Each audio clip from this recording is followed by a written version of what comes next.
அண்மை செய்தி. சென்னையிலிருந்து கொச்சி புறப்பட்ட விமானம் அவசரமாக தரையிறக்கப்பட்டிருக்கிறது. விவரங்களோடு செய்தியாளர் பாலவெற்றிவேல் இணைந்திருக்கிறார்.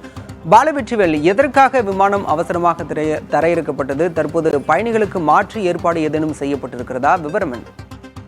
பாலசுப்ரமணியம், இன்று காலை 6:20 மணிக்கு சென்னையிலிருந்து கொச்சி நோக்கி புறப்பட்ட ஸ்பைஸ் ஜெட் விமானம் சரியாக 15 நிமிடங்கள் வானத்துல வட்டம் அடித்தது. குறிப்பாக கொச்சியை நோக்கி சென்ற விமானம் வானத்தில் வந்தவாசி காஞ்சிபுரத்தை நெருங்கும் போது அதில் இயந்திர கோளாறு ஏற்பட்டிருப்பது விமானிக்கு தெரிய வந்துள்ள நிலையில அவை மீண்டும் சென்னை விமான நிலையத்தை அடைந்தது. சென்னை விமான நிலையத்தினுடைய கட்டுப்பாட்டு அறைக்கு இந்த தகவல் உடனடியாக அனுப்பப்பட்டது.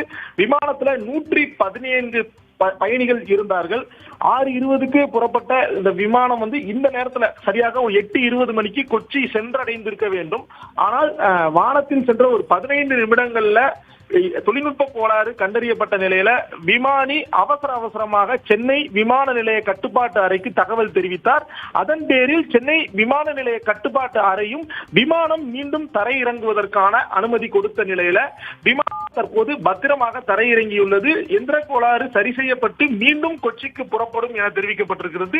இதன் காரணமாக அந்த 117 பயணிகளும் சென்னை விமான நிலையத்திலேயே இருக்கிறார்கள். மாற்று விமானம் மூலமாக பயணிகள் அனுப்பப்படுவார்களா என்கின்ற விவரத்தை ஸ்பைஸ் ஜெட் நிறுவனம் விரைவில் வெளியிடும். பாலசுப்ரமணியம், விவரங்களுக்கு நன்றி பாலவெற்றிவேல்.